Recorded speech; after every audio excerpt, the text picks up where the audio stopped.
How do we get ourselves allowed to build the buildings we know solve the transportation energy problem where we don't have to drive everywhere? How are we allowed to build buildings in downtowns again like we did 150 years ago all across this country? That's the puzzle that has really got me going, is how do we allow ourselves to keep doing what our grandparents were allowed to build?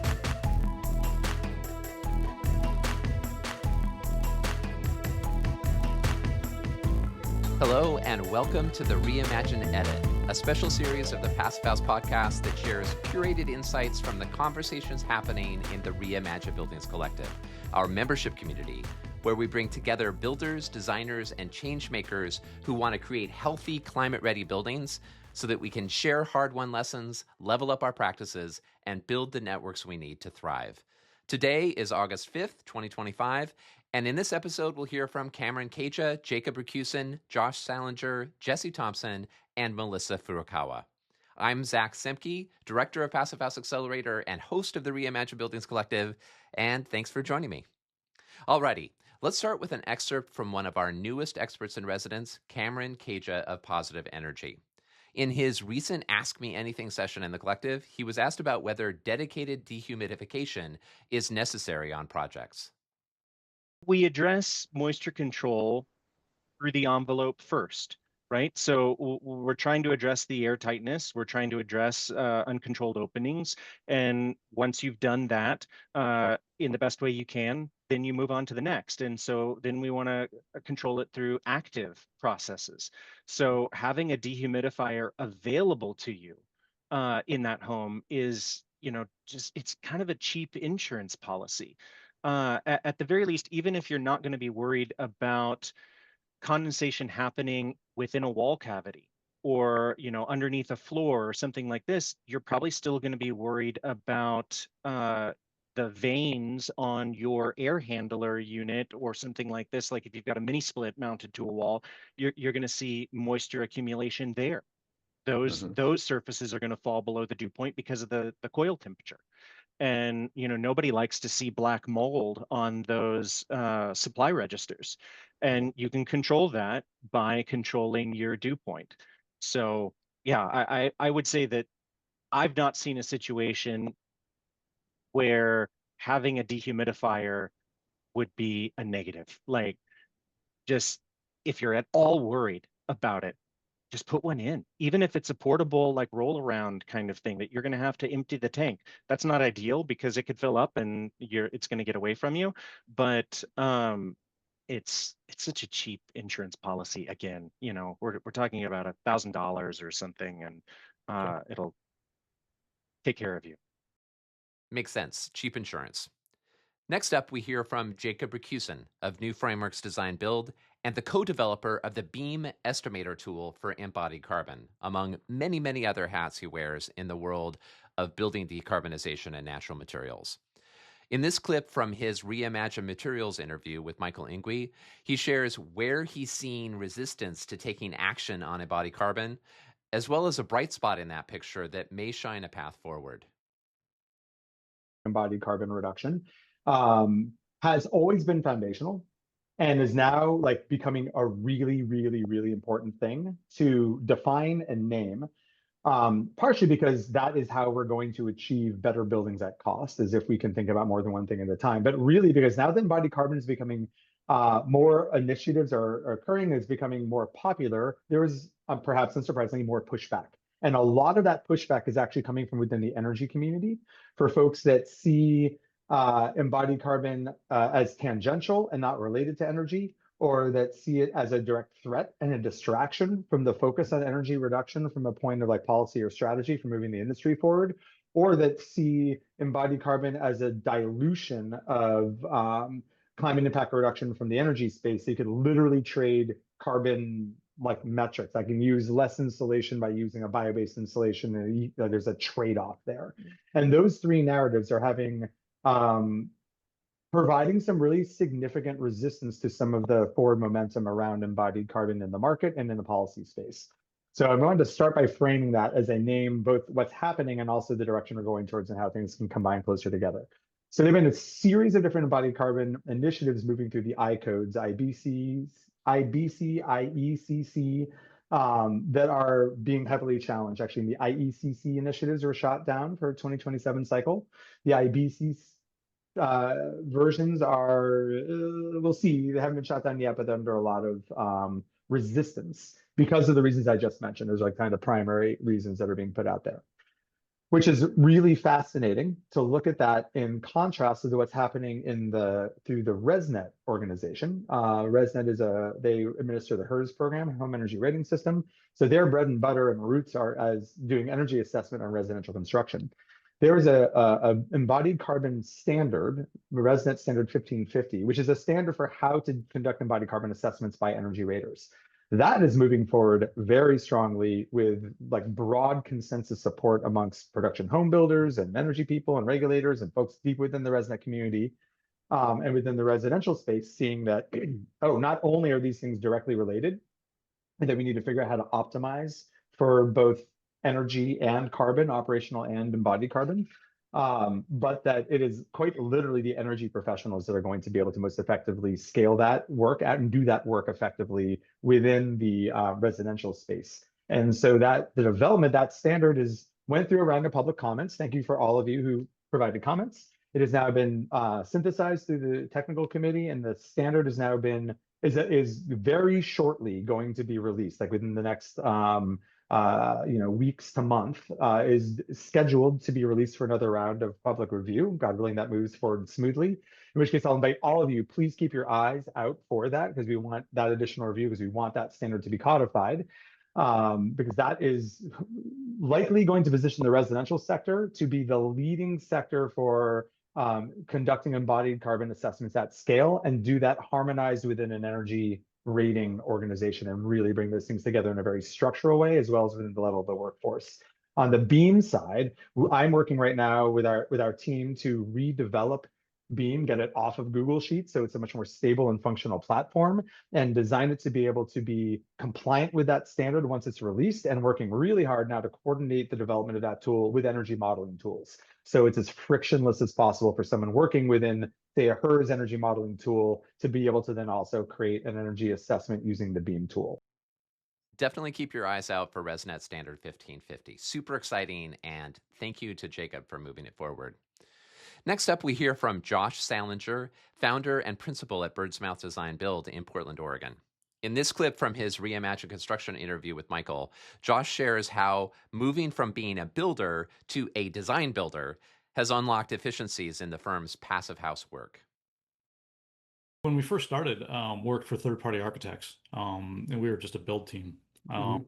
And so as we got into more high-performance building, we found ourselves, like, every architect that would show up, we would have to, like, wedge, because we'd get a client that's like, oh, I want to get to zero energy, I want passive house, and then they would hire an architect and they come up with a design, and then we'd have to wedge this performance into that design, and you can do it, but it was not cost effective, nor easy, because oftentimes it meant having to, like, mess with that architect's drawings, assemblies or whatever, or maybe it had been engineered already and we had wanted to re-engineer some stuff to avoid some thermal bridges, and like it just was clunky and expensive, and it made it seem like high performance building was expensive, when in reality you design something that wasn't high performance and we're trying to shoehorn it into that, and that's expensive.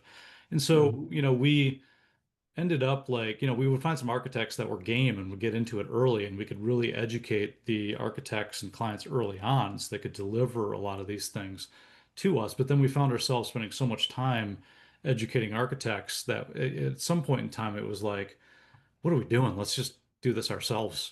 So then we brought the architecture in-house, and that's when we really learned the beauty of, like, the design build process, because then you really get, like, accurate pricing right off the bat. You can start, defining what a budget could be, and then really working to hit a design that delivers the program that the client wants within those cost parameters, while still delivering that high performance. And, like, the premium to get to that high performance through the design build methodology just dropped so much, and so for us, it just made tons of sense. And as soon as we started doing that, we started kind of tasting how nice that was. And then we just finally, we were like, okay, we're not really working with third party architects. Now we still do from time to time, but usually when we do that, it's kind of the exception that proves the rule. We're like, oh yeah, we'll work for X architect. This is a great project. And we go through it and we're just like, oh God, this is so inefficient. And it's not like it has to be. It's just that we have developed a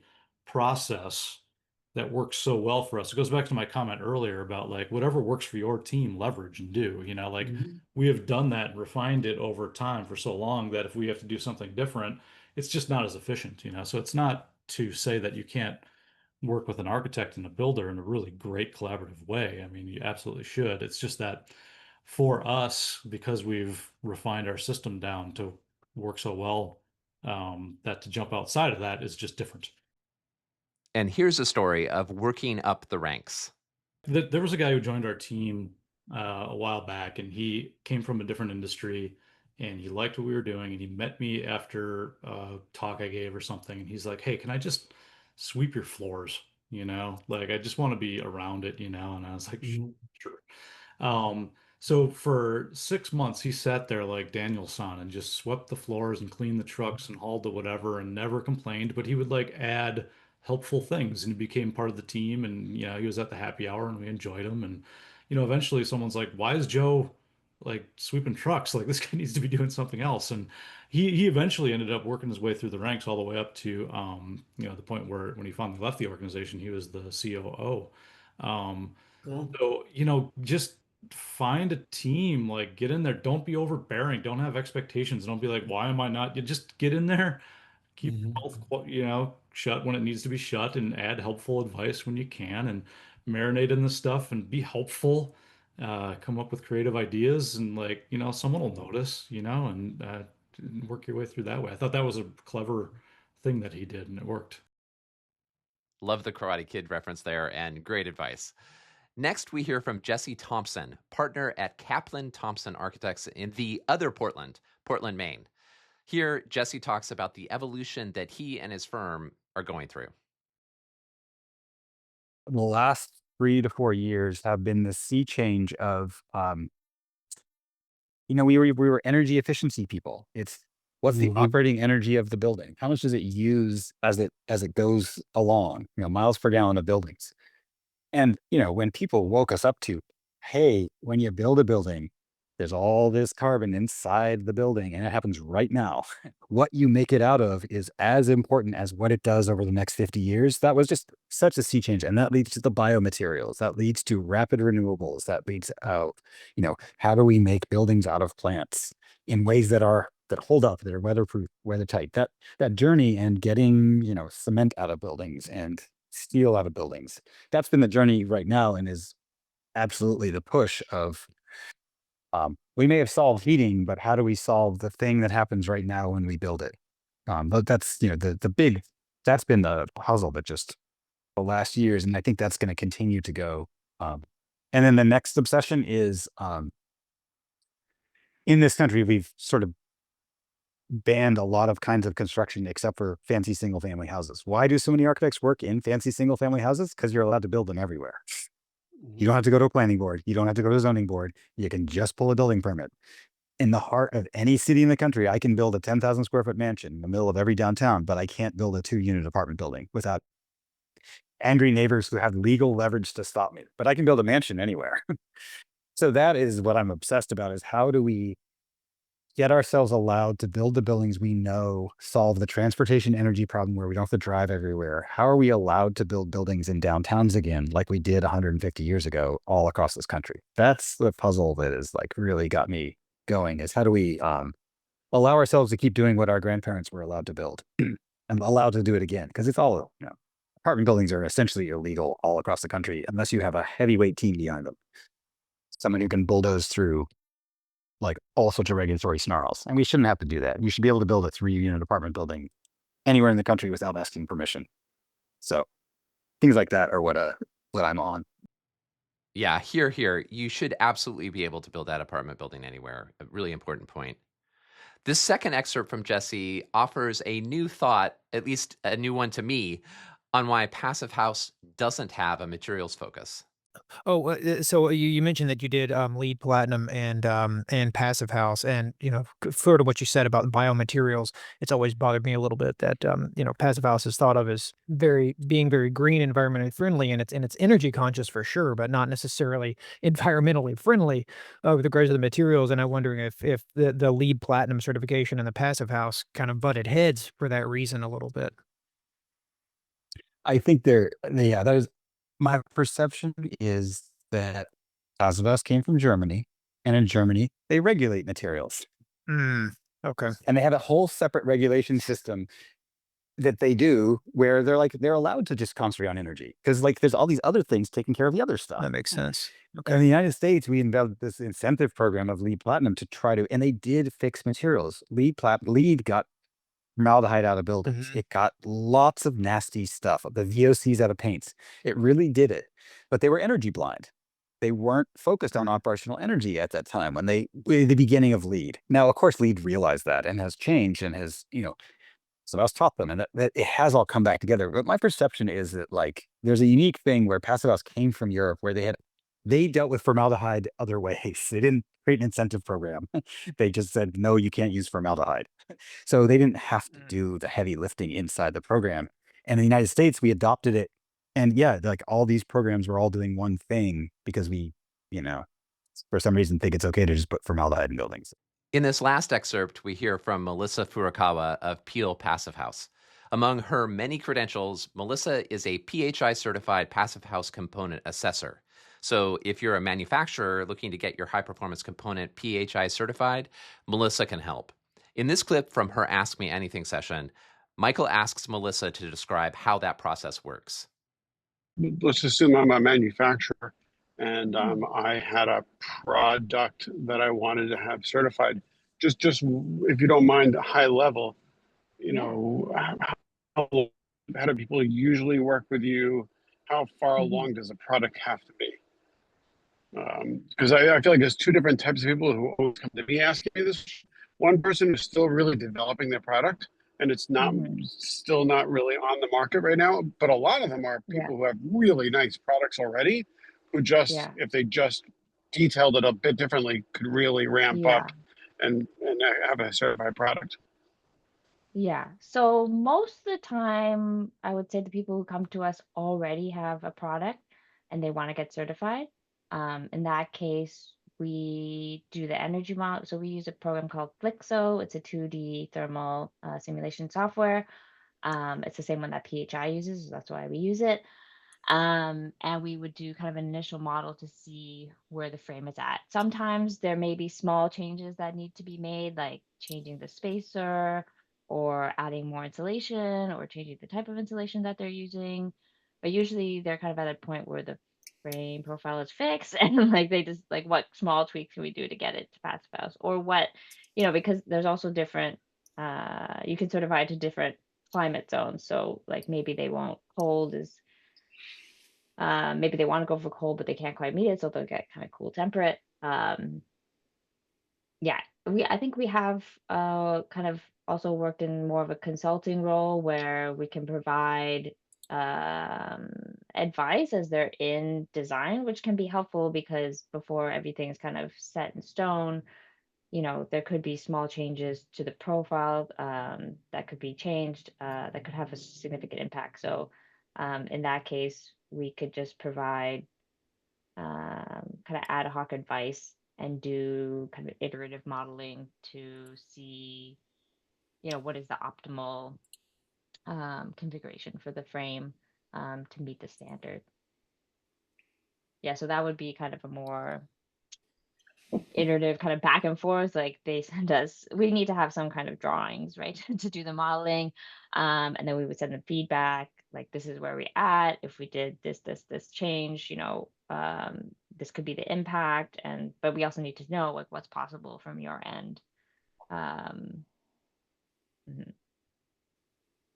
And then once we kind of get a frame that is meeting all the targets, so the target is an overall U value of the frame and at a certain size. So we calculate the U value of the frame, the psi value of the spacer, the U value of the glazing, And then, so then we get the overall U value of the frame. And then we also have to show that that window can be installed in 3 different wall types with minimal thermal bridging.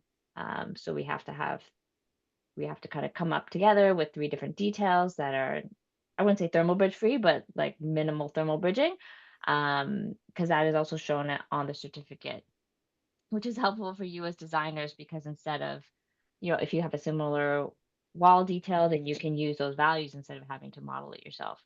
And then once we have all that done, all the window install modeling done, then we submit to PHI. They do their kind of check. They may have some questions, and then you get the certificate. With that, thanks to Cameron, Jacob, Josh, Jesse, and Melissa for sharing their insights with us over the past couple of weeks. As always, these clips just scratch the surface, so if anything piqued your interest here, please do dive into the full replays of these sessions available in the collective. And if you're not yet a member of Reimagine Buildings Collective, you should join. You'll get direct access to experts and peers who are on the same journey as you with buildings and resilience and climate. Just head over to reimaginebuildings.com to learn more. Things are really taking off in the collective with great dialogue and insights and energy and some really exciting momentum. We grew by 15% this past month alone, so don't miss out on what's going on inside. We'd love to see you. Speaking of joining the collective, a big welcome to our newest members, and it's a big list here. We had a great group of new folks join to take part in the summer cohort of Ed May's Honeybee PH course, as well as in our summer labs, which are our Think and Do tanks, where 9 small groups are co-creating solutions to a bunch of different climate and resilience challenges and opportunities in buildings. We'll have more to share about that in several weeks. But in the meantime, welcome to Maren Nagel, Chloe Hellerman, Jim Bischoff, Clara Mitchell-Enns, Ben Scott, Kimberly Sevilla, Bo Green, Snigdha Bera, Al Mitchell, James Kupferschmidt, Trey Farmer, Paris Remillard, Doug Massey, Christina Robinson, Karen Herter, Tessa Park, Jordan Jackson, Dan Loeffler, Joseph Hopkins, Christopher Brokaw, Sayo Okada, Alvin Aben, Mark Smith, Patrick Osborne, Brandon Pietros, Christine Selig, Wendy Brown, Kyle Edmister, and Ed Edinger. Whew. Welcome to the collective. With that, thank you for listening to this 10th episode of the Reimagine Edit, a production of the Passive House podcast by Passive House Accelerator. As always, please reach out with anything Reimagine Buildings Collective related. What you'd like to see on the platform, any ideas you'd like to share, guests we should invite, courses we should offer. We're building this community with you, so let us know. And don't forget to invite your friends and colleagues to join us. Thanks, and have a great couple of weeks. Be well.